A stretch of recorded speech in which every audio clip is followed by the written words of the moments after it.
अस्सलाम वालेकुम dear students. उम्मीद है आप सब खैरियत से होंगे। लास्ट टाइम जो है हम टॉपिक कर रहे थे साइंटिफिक नोटेशन, यानी आपके पास अगर कोई नंबर आ जाता है तो उसको आपने 10th की पावर में या साइंटिफिक नोटेशन में कैसे लिखना है, ये चीज़ जो है कल हमने पढ़ी थी। अब इसी से रिलेटेड जो है एक क्विज़ है, नीचे कोई क्विज़। इसमें सबसे पहले जो है लिखा हुआ है name the 5 prefixes most commonly use. क्योंकि अभी हमने कभी प्रीफिक्सेस का टॉपिक नहीं पढ़ा, तो इसको हम तब ही करेंगे जब हम प्रीफिक्सेस का टॉपिक जो है कवर कर लेंगे। दूसरा ये है, वो कहता है the sun is 115 million kilometers away from the earth. Write this as an ordinary number in scientific notation. फिर ये कुछ साइंटिफिक नंबर्स लिखे हुए हैं और इनको नंबर लिखे हुए हैं और इनको हमने साइंटिफिक नोटेशन में लिखना है। ओके जी, लिख लेते हैं जी। सबसे पहले जो है क्वेश्चन नंबर 2 करते हैं। क्वेश्चन नंबर 1 करेंगे जब आपका प्रीफिक्सेस का टॉपिक हो जाएगा, वो उसके रिलेटेड है। ओके जी, ये कह रहे हैं the sun is 150 million kilometer away from the earth. Write this as an ordinary whole number. पहले तो हमने इसको ऑर्डिनरी नंबर में लिखना है। कैसे जी? 115 मिलियन किलोमीटर। ओके जी, ये हमने इसको ऑर्डिनरी नंबर में लिख लिया है 115 मिलियन। ठीक है, सो मिलियन में आपके पास ये चीज़ आ गई 115 मिलियन। अब हमने इसको साइंटिफिक नोटेशन के अंदर भी लिखना है। चलें जी, लिख लेते हैं। तो मैंने कहा था जिस नंबर के एंड पे अगर पॉइंट नहीं है तो उस पर हमेशा पॉइंट होता है। तो मैं चाह रहा हूँ कि मैं इस पॉइंट को यहाँ तक ले आता हूँ। ले आते हैं जी। ये 1 2 3 4 5 6 7 एंड 8 टाइम्स मैंने इसको लेफ़्ट शिफ्ट किया, तो ये आ जाएगा 1.5 इंटू 10⁻8 किलोमीटर। ठीक है, now we write this number into scientific notation. ठीक है जी, यहाँ तक बात समझ लगी कि हमने इसको 8 टाइम्स जो है पॉइंट को लेफ़्ट साइड पे शिफ्ट किया है, तो ये आपके पास अब आ गया 1.5 इंटू 10⁻8 किलोमीटर। ठीक है, तो अब हमने इसको साइंटिफिक नोटेशन में भी लिख दिया। ये ए पार्ट का आंसर और ये बी पार्ट का आंसर। नंबर 3 क्वेश्चन, इसमें क्या कह रहा है जी? Right the numbers given below in scientific notation. वैसे तो ये आपकी होम असाइनमेंट होनी चाहिए थी। चलें, मैं एक नंबर कर दूंगा, बाकी आपने खुद करने हैं। तो इनको हमने साइंटिफिक नोटेशन में लिखना है। जैसे कि मैं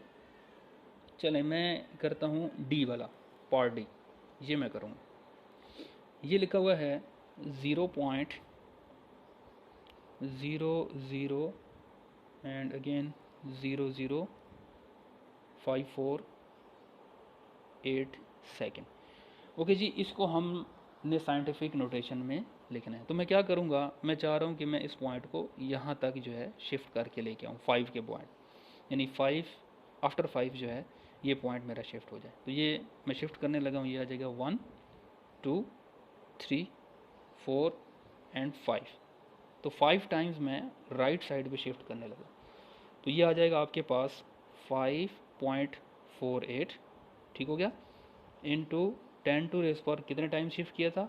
1 2 3 4 एंड 5, तो ये बन जाएगा -5। याद रखिएगा कि अब जो है -5 आएगा और साथ यूनिट उसी तरह आएगा इसका सेकंड। तो इसी तरह ए बी और सी ये आप लोगों ने खुद करना, ये आपका होम टास्क है। ठीक हो गया जी? ओके जी, अब प्रीवियस टॉपिक पे जाते हैं जो हमने कहा था कि ये साइंटिफिक नोटेशन के बाद करेंगे। वो है जी प्रीफिक्सेस का। क्या होते हैं जी प्रीफिक्सेस और क्यों यूज़ किए जाते हैं?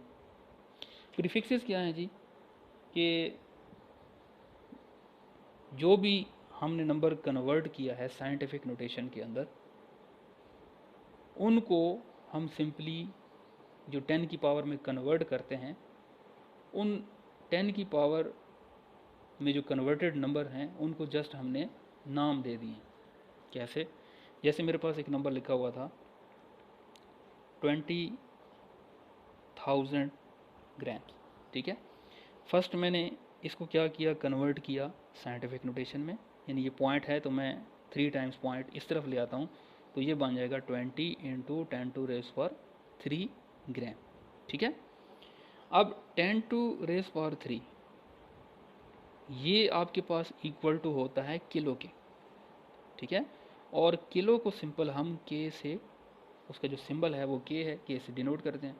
तो बजाय 10⁻³ लिखने के मैं डायरेक्ट यहाँ पे के जो है लिख सकता हूँ, तो ये बन जाएगा आपके पास 20 किलोग्राम, ठीक है।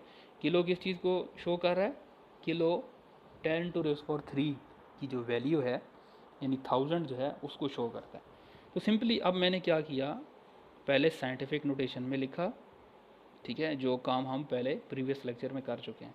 फिर उसके बाद मैंने उसको प्रीफिक्सेस में लिखा, ठीक है। सो यही वजह है कि मैंने पहले आपको साइंटिफिक नोटेशन में कन्वर्ट करना सिखाया, फिर उसके बाद हम उसको प्रीफिक्सेस में लिख सकते हैं। इसी तरह कोई भी नंबर आ जाए उसको आप प्रीफिक्सेस में जो है ईजिली लिख सकते हैं। ये आपके बुक पे प्रीफिक्सेस का टेबल बना हुआ है, ये देखें, ये जो टेबल है ये प्रीफिक्सेस का है, जिसमें सारी वैल्यूज़ जो हैं वो गिवन है। जैसे ये किलो है तो किलो की वैल्यू, किलो का जो सिंबल है के है, और किलो को 10⁻³ से जो है उसकी जो वैल्यू बनती है मल्टीप्लायर, यानी वो 10⁻³ है। इसी तरह मेगा 10⁻6, 10⁻9, 10⁻12। इसी तरह माइनस में भी वैल्यूज़ हैं, जैसे 10⁻⁻1 ये डेसी की वैल्यू है, सेंटी की वैल्यू -2 है, इसी तरह मिली है, माइक्रो। तो आप इन वैल्यूज़ में, यानी इन साइंटिफिक नोटेशन के अंदर अगर आप कन्वर्ट कर लेते हैं नंबर को, तो ईज़िली आप उसके अंदर प्रीफिक्सेस को जो है वो पुटअप कर सकते हैं। मैं इसी तरह एक और आपके सामने करके देता हूँ आपको। चलें, ये था इसके अंदर। अब ये मेरे पास एक एग्जांपल है, जैसे कि ये एक नंबर लिखा हुआ है 0.00002 ग्राम। ओके जी। अब मैं चाह रहा हूँ कि मैं इसको कन्वर्ट करूँ किसके अंदर। आप इसको मिली के अंदर भी कन्वर्ट कर सकते हैं, ठीक है। आप इसको माइक्रो में भी कन्वर्ट कर सकते हैं। फर्स्ट ऑफ ऑल मैं इसको मिली में कन्वर्ट करता हूँ, और मिली की वैल्यू क्या है जी? मिली आपके पास इक्वल टू होता है 10⁻³ के। ये आपके पास किस चीज़ की इक्वल होता है? मिली के, और इसको सिंपली m, स्मॉल m से जो है वो डिनोट किया जाता है। ठीक हो गया जी? ओके। अब मैंने यहाँ पे 10⁻³ बनाना है किस तरीके से, तो मैं क्या करूँगा, इस पॉइंट को राइट साइड पे 3 टाइम्स शिफ्ट कर दूंगा, यानी 1, 2 एंड 3। ठीक हो गया? तो ये मेरे पास बन जाएगा 0.02 इंटू 10⁻³ ग्राम। अब ये 10⁻³ किसकी वैल्यू है जी? मिली की। सो ये बन जाएगा 0.02 मिलीग्राम। समझ लगी? तो ये अब प्रीफिक्सेस के अंदर भी कन्वर्ट हो चुका है। पहले मैंने साइंटिफिक नोटेशन के अंदर किया, और फिर उसके बाद इसको प्रीफिक्सेस में कन्वर्ट कर। तो सिंपली फर्स्ट आपने साइंटिफिक नोटेशन में कन्वर्ट करना है, लेकिन कन्वर्ट इस तरीके से कीजिएगा ताकि प्रीफिक्सेस की कोई वैल्यू बन जाए। ये टेबल जो है प्रीफिक्सेस का आपने अच्छी तरीके से तैयार करना, ठीक है। और इस तरह प्रीफिक्सेस में कन्वर्ट करना है ताकि साइंटिफिक नोटेशन में इस तरह वैल्यू बनानी है ताकि वो किसी प्रीफिक्सेस की वैल्यू बन जाए, और फिर आपको आसानी हो लिखने में। सो प्रीफिक्सेस बेसिकली क्या हैं? ये आपके पास जस्ट 10 टू पावर जो प्लस में आए या माइनस में आए, मल्टीपल ऑफ 10, तो उनकी वैल्यूज़ कि जस्ट हमने क्या किए हैं, उनको असाइन कर दिए हैं, यानी नेम असाइन कर दिए हैं। अगर 10⁻³ 3 होगा तो वो किलो के इक्वल होगा। जहाँ भी 10⁻³ बनेगा उसको हम डायरेक्ट ये चीज़ लिखने के किलो भी लिख सकते हैं। तो जस्ट हमने क्या किए हैं, वैल्यूज़, इन वैल्यूज़ को कोई नाम जो है वो असाइन कर दिया है। इनको सिंपली हम क्या कहते हैं, प्रीफिक्सेस। और ये प्रीफिक्सेस आपके न्यूमेरिकल्स के अंदर जो है वो काफ़ी यूज़ होते हैं। सो उम्मीद है आपको यहाँ प्रीफिक्सेस तक जो बात है वो समझ लग गई होगी। अब आपने क्या करना है, आपका एक होम टास्क मैं आपको दे रहा हूँ। आपका बुक का पेज नंबर है 7। इसमें मैंने एक एग्जांपल तो कर दिया। ये आपके सामने लिखा हुआ है 200,000 मीटर पर सेकेंड, कैसे किलोमीटर पर सेकंड में कन्वर्ट करेंगे। इसी तरह इसको पहले किलोवाट में फिर मेगावाट में करना है। किलो की वैल्यू 10⁻³ है, पहले 10⁻³ बनाएंगे, फिर उसके बाद उसको 10⁻6 में कन्वर्ट कर देंगे और 10⁻6 मेगा की वैल्यू है। तो इस तरह आपने ये फर्स्ट, सेकंड, थर्ड, इसी तरह 4 और 5 ये जो है आपने काम लाजमी करना है। जब तक ये काम आपका क्लियर हो जाएगा, इसका मतलब ये है कि आपको साइंटिफिक नोटेशन और प्रीफिक्सेस दोनों की समझ अच्छी तरीके से लग गई। ठीक है, सो ये काम आपने लाजमी करना है और ये मैं चेक भी करूँगा। और इसी 5 जो एग्जांपल्स हैं इन्हीं में से आपका टेस्ट भी बनेगा और नीचे जो क्विक क्विज दिया है वो भी आपने करना है। तो होम टास्क आपका काफ़ी ज़्यादा है, इसलिए लेक्चर यहीं पे हम क्लोज करेंगे। तो आज हमने क्या किया है, साइंटिफिक नोटेशन के बाद प्रीफिक्सेस में कैसे लिखना है, कन्वर्ट करना है, ये आपको अच्छे तरीके से आना चाहिए। और ये जो प्रीफिक्सेस का टेबल है ये आपने अच्छी तरीके से याद करना है। ये वैल्यूज़ आपको आनी चाहिए सारी की सारी। ये आज आपका होम टास्क है कि आपने ये टेबल भी तैयार करना है और उसके अलावा जो मैंने आपको क्वेश्चंस दिए हैं वो भी आपने अच्छे तरीके से तैयार करने। ठीक है जी, अपना बहुत ख्याल रखिएगा। अल्लाह हाफिज़।